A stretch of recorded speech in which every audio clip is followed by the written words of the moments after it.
अब बात कर रहे हैं अपन किस चीज की, अपन बात कर रहे हैं अब हम holder of an impartible state.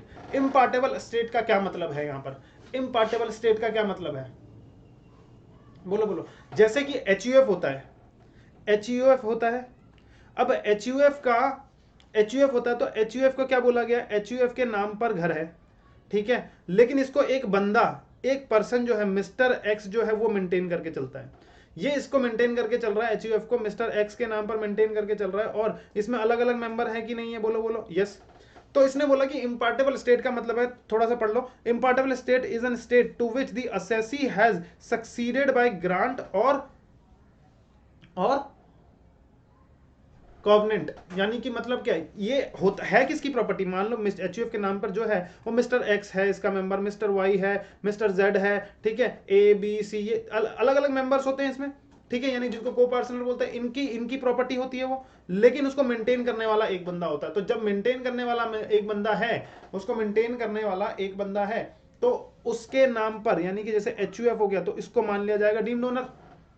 है तो प्रॉपर्टी इसकी इसकी इसकी इसकी इसकी, तो मान लिया जाएगा क्या, डीम्ड ओनर। इसके नाम पर जितनी भी प्रॉपर्टी और जो मेंटेन कर रहा है उसी को ही डीम्ड ओनर मानेंगे और उससे टैक्स लिया जाएगा जो मेंटेन कर रहा है। जैसे कि where HUF jointly holds the property on behalf of all its member, all its member के बिहाफ पर एचयूएफ ज्वाइन कर रहा है, ठीक है, it will be treated as owner. कौन ओनर माना जाएगा, सर एचयूएफ ओनर माना जाएगा इस प्रॉपर्टी का, ठीक है। And though legally the property, but legally जो प्रॉपर्टी है will be in the name of an individual member of the family, एक individual member of the family के नाम पर होगा, बट उसको माना जाएगा क्या, एचयूएफ की प्रॉपर्टी, क्योंकि एचयूएफ के नाम पर है। अगर उसने बोल रखा है ये हमने एचयूएफ को ट्रांसफर कर दिया, ये अपनी जॉइंट फैमिली के नाम पर है, तो भैया देखो क्या बोला कि जॉइंट फैमिली के नाम पर ही एक घर है, ठीक है, ठीक है। तो अब लेकिन वो लीगली तो एक बंदे के नाम पर है ना, लेकिन लीगली तो एक बंदे के नाम पर है, लेकिन उसको कोई फर्क नहीं पड़ता, वो है तो इतने सारे मेंबर ही उसके, ठीक है। तो अब उसको ओनर नहीं मानेंगे जिसका जिसके नाम पर है। क्या बोला, holder of an impartible property which is not legally divisible. अब तक लीगली उसको डिवाइड नहीं किया गया है, उसको बोलते हैं इम्पार्टेबल स्टेट्स, ठीक है।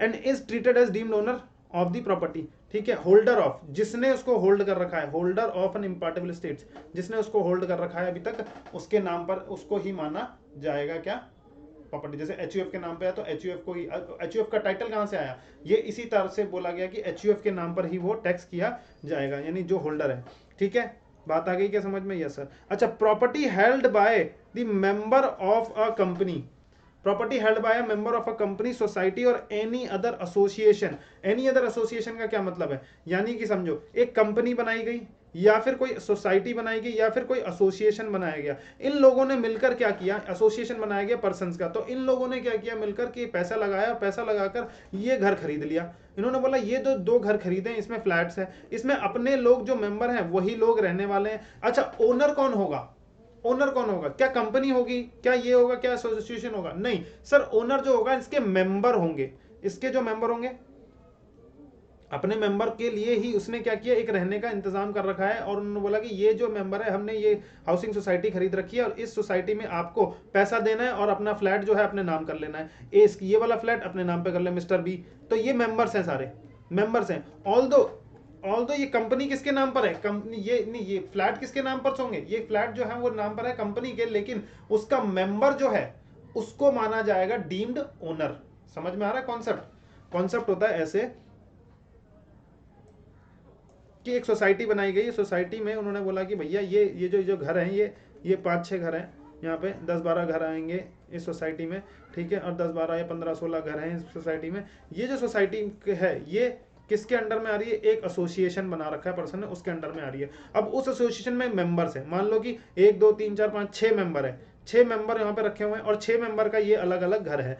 अब ये घर बेचना चाहता है अपना, ये 6th वाला मेंबर, छठा मेंबर जो है वो अपना घर बेचना चाहता है, किसी बंदे को बेचा उसने, तो यानी कि उसको यहाँ पर मेंबरशिप लेनी पड़ेगी, उसको यहाँ पर मेंबरशिप लेनी पड़ेगी, और छठा मेंबर जो था उसको हटा देंगे और उसके नाम से, मान लो कि ABCDEF था, तो F हटेगा और मान लो Z को आना है तो Z यहाँ पर मेंबर बन जाएगा, तो Z यहाँ पर मेंबर बन जाएगा इस एसोसिएशन का, और इसके नाम पर कौन सा फ्लैट है, ये वाला फ्लैट है, ठीक है। अब नाम पर किसके है, ये कंपनी के नाम पर है घर, या फिर एसोसिएशन या सोसाइटी के नाम पर घर है, लेकिन माना किसको जाएगा, किसके किसके नाम पर, वो माना जाएगा कि उसका डीम्ड ओनर कौन है, मेंबर ही है भाई, और मेंबर के हाथ में ही टैक्स किया जाएगा। समझ में आ रहा है? Yes sir. देखो, when a company, cooperative society, association, person are legal owner of the building and he has allotted legal owner of the building है, बिल्डिंग के लीगल ओनर वो है, एंड हैज अलॉट किया है उन्होंने हाउसेज टू मेंबर, अपने member को या member of the cooperative society, company या फिर एओपी, देन क्या होता है कि देन अंडर अंडर कौन से में, हाउस बिल्डिंग स्कीम, ठीक है, ऑफ द सोसाइटी कंपनी और एसोसिएशन ऑफ पर्सन, तो यानी कि मेंबर को माना जाएगा वो डीम्ड ओनर। समझ में आ रहा है? डीम्ड ओनर क्यों मान रहे हैं, पता लग गया ना? देखो कॉन्सेप्ट इसीलिए डीम्ड ओनर मानने, यानी कि कहां से हमारा रेवेन्यू आ सकता है, ये क्या धांधलेबाजी कर सकते हैं ये लोग कि भाई बिना एडिक्वेट कंसीडरेशन के इसके नाम पर कर दिया तो इसके नाम पर, तो कौन माना जाएगा एक्चुअल में और किसके हाथ में टैक्स किया जाएगा, इसीलिए डीम्ड ओनर का कॉन्सेप्ट लेकर आए हैं। ठीक है, a person who acquires a property under section किसमें 53A of transfer of property act, यानी कि क्या बोला कि वेयर अ पर्सन, यानी कि assessee has taken a position of the property, position ले लिया उसने प्रॉपर्टी का, एंड फुल और पार्ट कंसीडरेशन इज पेड और ready to be paid by the owner of the property. ठीक है, और बट क्या लिखा है यहां पे कि ownership is not transferred on document, तो प्रपोज्ड ओनर जो होगा shall be the deemed owner. यानी कि मतलब क्या है सर, एक घर है, कभी कभी होता क्या है समझो, होता क्या है, एक घर होता है, अब एक बायर को सेल करनी है और ये सेलर को लेना है। यहां पर क्या बोला, यहां पर सेलर है और यहां पर कौन है, यहां पर बायर ने बेच दिया। अच्छा, बायर ने इसका पोजीशन जो है ना, वो पोजीशन ट्रांसफर कर दिया, किसको पोजीशन ट्रांसफर कर दिया भैया इसको, कि भैया तुम रहो, और इसने कुछ पार्ट ना पार्ट कंसीडरेशन ट्रांसफर कर दिया है, पोजीशन इसको ट्रांसफर हो चुका है, इसने पेमेंट भी दे दी है, बट लीगली जो है पेपर पर अब तक लीगली जो है पावर ऑफ, जैसे मान लो कि पावर ऑफ टर्नी ट्रांसफर हो गई है, सेल डीड नहीं बनी है अभी तक, सेल डीड अभी तक नहीं बनी है, पावर ऑफ टर्नी ट्रांसफर कर दी इसने, सेल डीड नहीं बनाई, ठीक है, और मतलब कुछ डॉक्यूमेंटेशंस नहीं बनाए हैं, तो क्या इसको इसका ओनर अभी भी यही माना जाएगा या ये डीम्ड ओनर माना जाएगा? सर लीगल ओनर तो ये नहीं है, क्योंकि अब तक उसके नाम पर प्रॉपर्टी ट्रांसफर नहीं किया गया है, अभी भी लीगली इसके नाम पर प्रॉपर्टी है, बट इसने कंसीडरेशन दे दिया है या फिर रेडी टू कंसीडरेशन दे चुका है और इसने पोजीशन उसको ट्रांसफर कर दिया है, कॉन्ट्रैक्ट हो चुका है दोनों के बीच में, बट पूरा नहीं हुआ है, कुछ डॉक्यूमेंटेशन की कमी है, तो उसके चलते ये बोलेगा कि भैया प्रॉपर्टी की एंजॉयमेंट अभी भी ये कर रहा है और कुछ पार्ट इसने दे चुका है, तो इसी को ही डीम्ड ओनर मानेंगे, डीम्ड ओनर मानेंगे और इसके हाथ में ही टैक्स किया जाएगा। बोलो यस और नो? यस। समझ में आ रहा है? ये देखो यही लिखा है कि भैया टेकन दी पोजीशन, अगर किसी पर्सन ने ले लिया है पोजीशन ऑफ द प्रॉपर्टी और फुल कंसीडरेशन या फिर पार्ट कंसीडरेशन देने के लिए रेडी है, या फिर बट ओनरशिप ट्रांसफर डॉक्यूमेंट पर नहीं हुई है, यानी कि contract must be in writing होना चाहिए, ठीक है, एंड हैज पार्टली परफॉर्म कर दिया उसने कॉन्ट्रैक्ट को, ठीक है, यानी कि रेडी टू पे है या फिर उसने पेड कर दिया पार्ट कंसीडरेशन, तो अब प्रपोज्ड ओनर को ही हम मानेंगे कि वो ओनर है। जैसे कि sale deed might not be executed in favour of buyer के नाम पर सेल डीड नहीं बनाई, still the certain the other documents like power of attorney or agreement to sell has been executed, इनके नाम पर ये जो चीज है ये चीज ट्रांसफर हो चुकी है, बट सेल डीड अब तक नहीं बनाई है, तो उस केस में ओनर कौन होगा सर? प्रपोज ओनर ही होगा जिसको बेचना है। ठीक है, यस सर। अच्छा, अब बात कर रहे हैं हम यहाँ पर किस चीज की सर? लेसी की।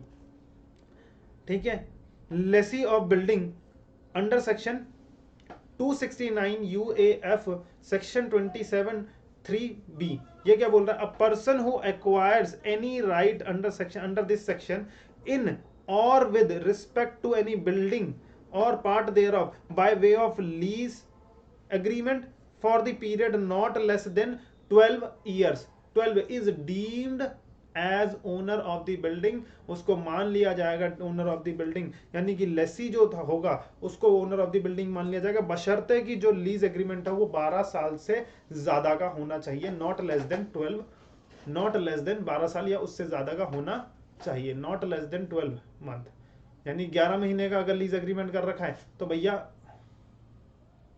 इंक्लूडिंग द एक्सटेंशन पीरियड, ठीक है, एक्सटेंशन पीरियड वो एक्सटेंड कर सकता है, जैसे नीचे एग्जांपल है वो पढ़ लेना, समझ में आ जाएगा। जैसे कि मैं बात कर रहा हूं यहाँ पर एक घर है, जो किसके नाम पर है, मिस्टर एक्स के नाम पर है, इसने ये घर लीज पर दे दिया किसको, मिस्टर वाई को।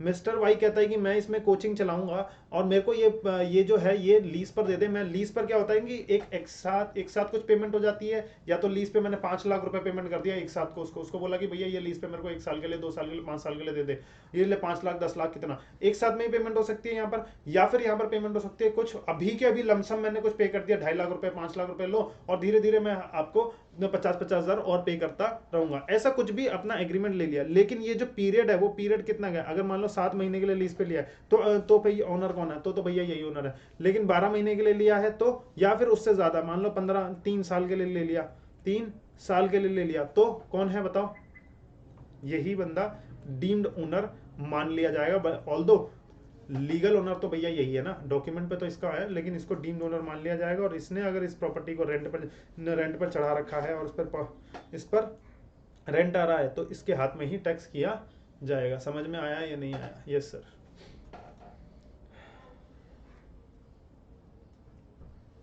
लीज पे ले लिया ना, अब वो पोर्शन को रेंट पे चढ़ाए या कुछ भी करे उसकी मर्जी, उसने वो लीज पे ले लिया है, ठीक है, उसका किराया वो उसको दे रहा है, यहाँ लीज एग्रीमेंट हो चुका है दोनों के बीच में।